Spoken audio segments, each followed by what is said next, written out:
दोस्तों नमस्कार, स्वागत है आपके अपनी यूट्यूब चैनल एग्रोटेक स्टडी में। और दोस्तों मैं फिर हाजिर हूँ Arvind Yadav. 12th agriculture subject है element of science, chapter number 11 का जो वीडियो है वो लेकर। और दोस्तों चैप्टर का नाम है प्लांट फिजियोलॉजी, यानी आपका पादप कार्य की।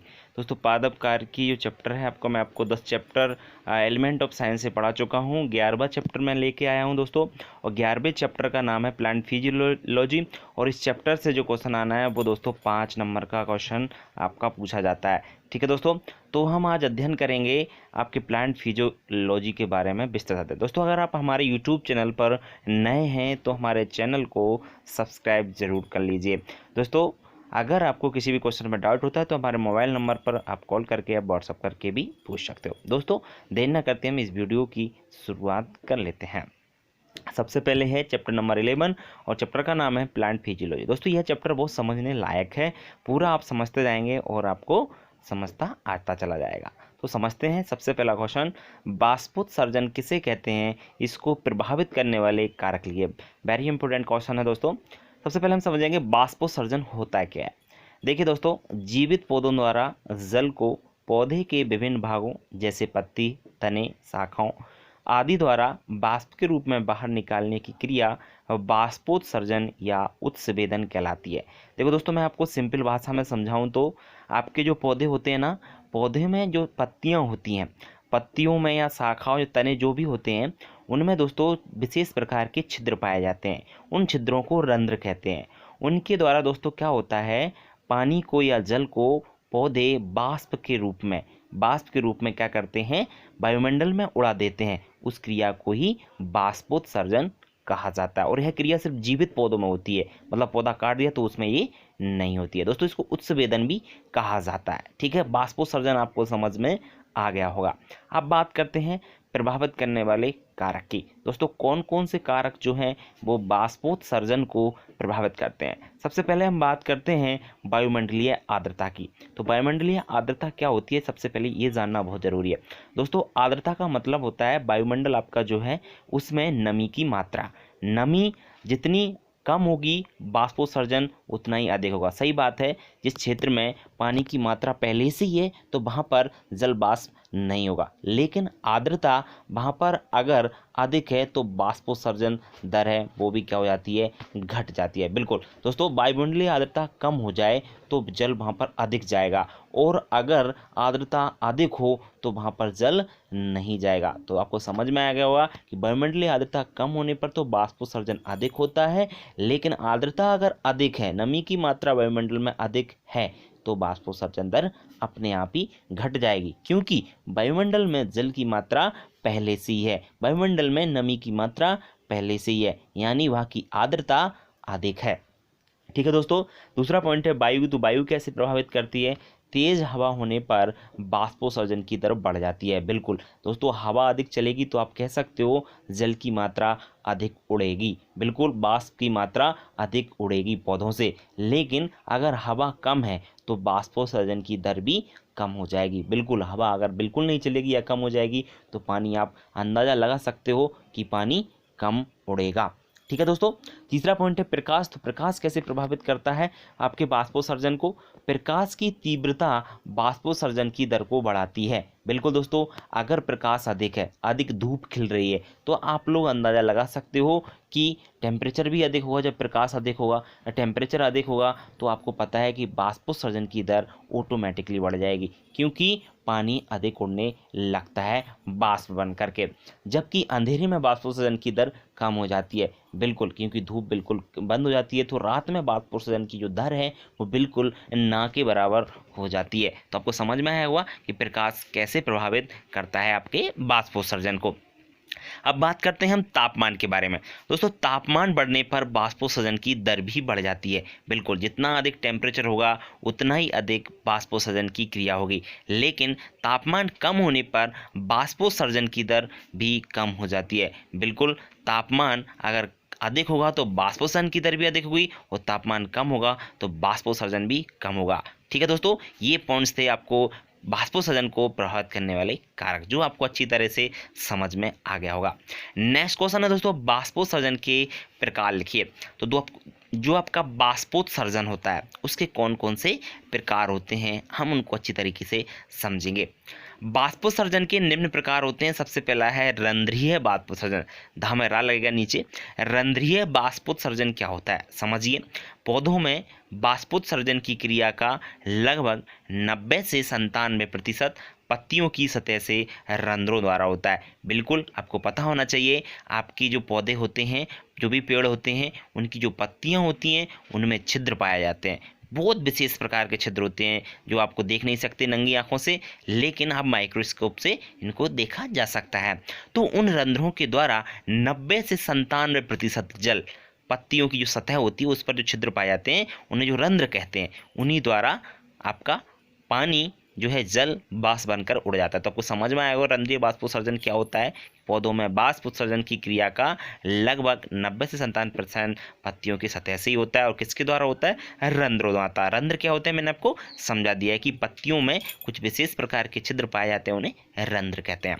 दूसरा है उपत्वचीय बाष्पोत्सर्जन।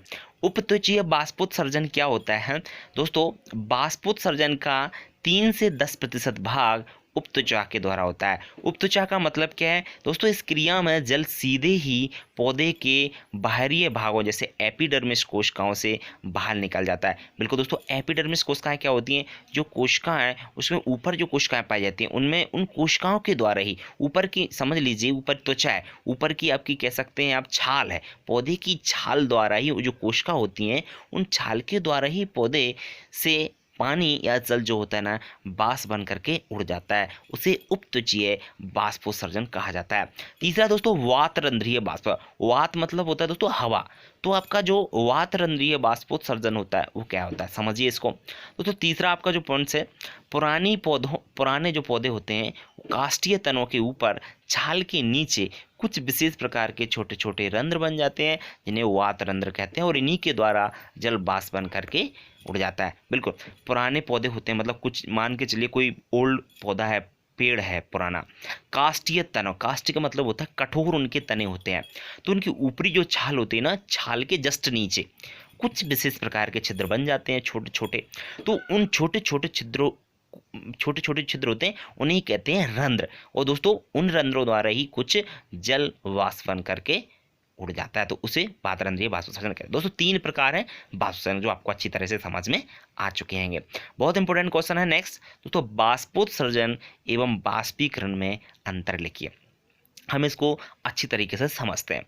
एक तरफ है बाष्पोत्सर्जन और दूसरी तरफ है बाष्पीकरण। दोस्तों सबसे पहले हमको ये समझना होगा कि ये होता क्या है। देखो बाष्पोत्सर्जन तो मैंने आपको बता दिया है कि पौधों द्वारा, पत्तियां जो होती हैं, तने होते हैं, शाखाओं, किसी की भी द्वारा पौधे द्वारा जल को बाष्प के रूप में बाहर निकालना ही बाष्पोत्सर्जन कहलाता है। अब हमको बाष्पीकरण भी समझना होगा। दोस्तों बाष्पीकरण क्या होता है? जैसे सपोज दैट कहीं भी तालाब है, कोई भी नदी है, कहीं भी पानी भरा हुआ है, अगर वो बाष्प बनकर उड़ रहा है, बाष्प बनकर उड़ गया तो उस क्रिया को क्या कहते हैं? बाष्पीकरण। सपोज दैट आप गिलास में पानी रख दीजिए और बाष्प बनकर उड़ जाता है, यानी भाप बनकर वो उड़ जाता है, तो उस क्रिया को कहा जाता है बाष्पीकरण। दोनों क्रियाएं आपको समझ में आ गई होंगी। अब इनमें हम अंतर अच्छी तरीके से जान लेंगे।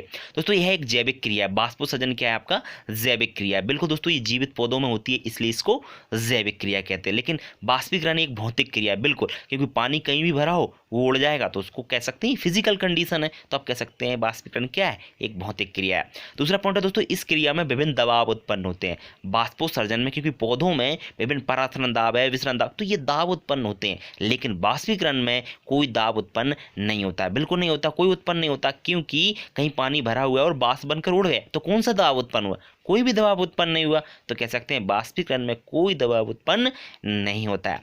तीसरा है दोस्तों पॉइंट्स, यह रक्षक कोशिकाओं द्वारा नियंत्रित होता है। दोस्तों जो रंध्र रहते हैं ना, रंध्र के चारों तरफ एक कोशिका पाई जाती है जिसे हम रक्षक कोशिका कहते हैं। तो रक्षक कोशिका बंद हो जाती है, खुल जाती है, बंद हो जाती है, तो कहने का मतलब ये है बाष्पोत्सर्जन रक्षक कोशिकाओं द्वारा नियंत्रित होता है, लेकिन बाष्पीकरण जो होता है ना, ये आपका अनियंत्रित क्रिया है, क्योंकि इसमें कोई कोशिका नहीं होती, पानी भरा हुआ है और बाष्प बन करके उड़ जाएगा, तो कह सकते हैं आप यह एक रक्षक कोशिकाओं द्वारा, लेकिन यह नियंत्रित नहीं होती है।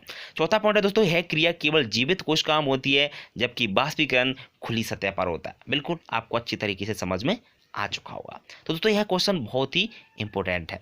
अब बात करते हैं हम आगे नेक्स्ट क्वेश्चन की। दोस्तों परासरण किसे कहते हैं, इसका महत्व बताइए। दोस्तों परासरण अच्छी तरीके से अपन को समझना है। कोई घोल है, घोल समझ लीजिए, कोई भी आपका आप घोल आपको सपोज करना है कि कोई घोल है, किसी घोल के अणुओं का कम सांद्र विलयन से अधिक सांद्र विलयन की ओर अर्धपारगम झिल्ली द्वारा, कौन सी झिल्ली द्वारा, अर्धपारगम। ये अर्धपारगम क्या होता है, मतलब उसके आधा उसके बाहर जा सके और आधा ना जा सके, मतलब आधा जा सके और पूरी तरीके से ना जा सके, कोई भी घोल, तो झिल्ली से होकर प्रभावित होना वही परासरण कहलाता है। सपोज दैट आप समझिए इसको अच्छी तरीके से। कोई घोल है दोस्तों, कोई आपका घोल है और घोल में जो अणु है, एक गाढ़ा घोल है एक पतला घोल है, इतना समझ लीजिए आप लोग। तो कोई गाढ़ा घोल है और कोई पतला घोल है। तो गाढ़ा घोल जो है आपकी, वो आपका पतला घोल गाढ़े घोल में आ जाए। पतला घोल जो है ना कम सांद्रण वाला है और गाढ़ा घोल अधिक सांद्रण वाला है। तो मतलब कह सकते हैं पतले घोल के अणुओं का गाढ़े घोल के अणुओं में आ जाना, और किसके द्वारा, अर्धपारगम झिल्ली के द्वारा। मतलब उसमें बीच में क्या होना चाहिए, एक झिल्ली होना चाहिए, उस झिल्ली के द्वारा आना चाहिए, ठीक है ना। उस क्रिया को क्या कहते हैं दोस्तों, परासरण हो सकते हैं। झिल्ली का मतलब समझ में आया हो, मेम्ब्रेन, मतलब उसके आर पार पूरी तरीके से ना जा सके, थोड़ा बहुत उसमें जा सके। महत्व समझ लीजिए इसका, परासरण का महत्व क्या होता है। तो पौधे मूल रोम द्वारा भूमि से जल का अवशोषण इसी क्रिया द्वारा करते हैं। बिल्कुल, पौधे के मूल रोम क्या होते हैं तो पौधा होता है, उसमें जड़ होती है। जड़ में आपने कभी पौधे को उखाड़ के देखा हो तो देखा होगा उसकी जड़ में पतले पतले बहुत सारे बाल टाइप के रहते हैं। तो जो बाल रहते हैं ना, उन्हीं को मूल रोम कहते हैं। तो जो मूल रोम होते हैं उनका काम क्या होता है, भूमि में जो पानी पाया जाता है मिट्टी में, उस पानी को अपने अंदर की ओर अवशोषित करते हैं, पौधे में अवशोषण करते हैं। तो इस क्रिया द्वारा ही होता है, परासरण के द्वारा होता है। क्योंकि नीचे जो भूमि है उसमें पानी है और ऊपर आपका पौधा है, मतलब कम सांद्रण वाला है नीचे मिट्टी, और आपका पौधा है अधिक सांद्रण वाला। समझ में। और झिल्ली का काम कौन कर रहा है, उस जड़ के आसपास जो आपकी जड़ है वो आपका किसका काम कर रही है, आपकी जो मूल रोम है। अगर मूल रोम में जाएगा जल तो आपको पता है आपका अर्धपारगम झिल्ली का काम कौन करेगी, जड़ के ऊपर चढ़ा हुआ कवर जो है ना, उसका आपका काम करेगा, किसका, परासरण, अर्धपारगम झिल्ली का। दूसरा पॉइंट है दोस्तों, परासरण क्रिया द्वारा कोशिकाओं में जल प्रवेश करता है, जिससे कोशिकाएं फूल जाती हैं एवं क्रियाशील हो जाती हैं। तीसरा पॉइंट है, फूली कोशिकाओं के कारण पत्ती एवं तने की कोशिकाओं का आकार भी क्या बना रहता है दोस्तों, वो स्थिर बना रहता है। ये दोनों पॉइंट्स भी आपको अच्छी तरह से समझ में आ रहे होंगे, कहीं दिक्कत हो तो आगे आप पूछ सकते हैं। आगे बात करते हैं, रंध्र का खुलना एवं बंद होना इसकी रक्षक कोशिकाओं के परासरण द्वारा जल अवशोषण करने पर ही निर्भर करता है। बिल्कुल दोस्तों, क्या होता है, जो मैंने बताई रंध्र क्या होता है कि छिद्र होते हैं उन्हें रंध्र कहते हैं। उनका खुलना एवं बंद होना रक्षक कोशिकाओं के परासरण द्वारा जल अवशोषण करने पर ही निर्भर करता है। सपोज दैट कोई पौधा है, अब पौधे बाष्पोत्सर्जन की क्रिया करेगा। क्रिया कब करेगा, क्योंकि अगर पौधे में पानी अधिक होगा तो बाष्पोत्सर्जन भी अधिक होगा, अगर कम हो जाएगा तो आपके रंध्र क्या हो जाएंगे, बंद हो जाएंगे। जब रंध्र बंद हो जाएंगे तो बाष्पोत्सर्जन की क्रिया क्या हो जाएगी, बंद हो जाएगी वो भी। तो आपको मैंने बताया कि रंध्रों के दोस्तों जो छिद्र होते हैं उनके चारों तरफ एक कोशिका होती है जिसको कहते हैं रक्षक कोशिका। तो रक्षक कोशिका जो होती है परासरण द्वारा जितना पानी अवशोषित करेंगे पौधे मूल रोमों द्वारा, उतने ही आपको क्या ज़्यादा पानी अवशोषित होगा तो उतना ही अधिक बाष्पोत्सर्जन की क्रिया भी उतनी ही अधिक होंगे। पांचवा पॉइंट है, फलों का फटना परासरण की क्रिया पर निर्भर करता है। बिल्कुल दोस्तों, पानी अगर अधिक हो जाता है तो फल जो फट जाते हैं, आपने देखा होगा, क्योंकि जो कोशिकाएं होती हैं, कोशिकाएं पूरी तरह से फट जाती हैं, कोशिकाओं में पानी भर जाता है, वो स्फीति हो जाती है यानी फूल जाती हैं, तो बाद में वो फल भी होता है, क्या होता है, फट जाता है। आप लोगों ने देखा होगा। दोस्तों एक चीज़ और मैं वहाँ पे बताना चाहूँगा, आपने देखा होगा कि आपका जो मरुस्थल रहता है, मरुस्थल तो आप समझते होंगे, तो वहाँ पर भी आपने देखा होगा बहुत सारे पौधे कांटों में चेंज हो जाते हैं। तो कांटे क्यों हो जाते हैं, क्योंकि बाष्पोत्सर्जन की क्रिया, मैं इस चीज़ को मैं आपको आगे बताऊंगा, अभी थोड़ा नेक्स्ट पॉइंट समझ लीजिए। बिंदु स्रावण किसे कहते हैं दोस्तों, पत्तियों के किनारों पर उपस्थित छिद्रों द्वारा बूंदों के रूप में जल स्रावित होने की क्रिया बिंदु स्रावण कहलाती है। तो बिंदु स्रावण का मतलब क्या है, पत्तियां होती हैं, पत्तियों के किनारों पर छिद्र होते हैं। अब छिद्र दोस्तों बूंदों के रूप में जल स्रावित होने की क्रिया ही बिंदु स्रावण। कुछ नहीं है दोस्तों, मैंने जैसे बताया कि पौधे द्वारा जल बाष्पोत्सर्जन के द्वारा मतलब बाष्प बनकर ऊपर उड़ जाता है, ये तो बाष्पोत्सर्जन हो गया। लेकिन बिंदु स्थापन जस्ट आपका वैसा ही है, वो वाष्प के रूप में उड़ रहा है तो उसको बाष्पोत्सर्जन कह रहे हैं।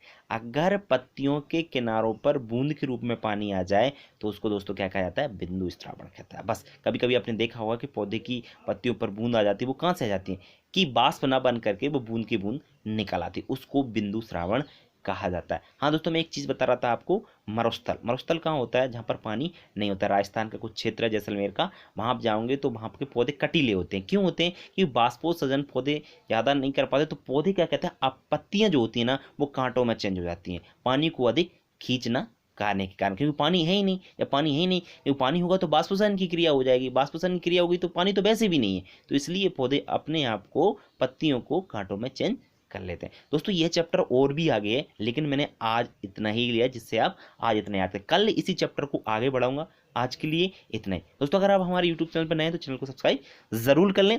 कल फिर मिलेंगे इसी चैप्टर को आगे बढ़ाने के लिए। दोस्तों आज के लिए इतनी, नमस्कार।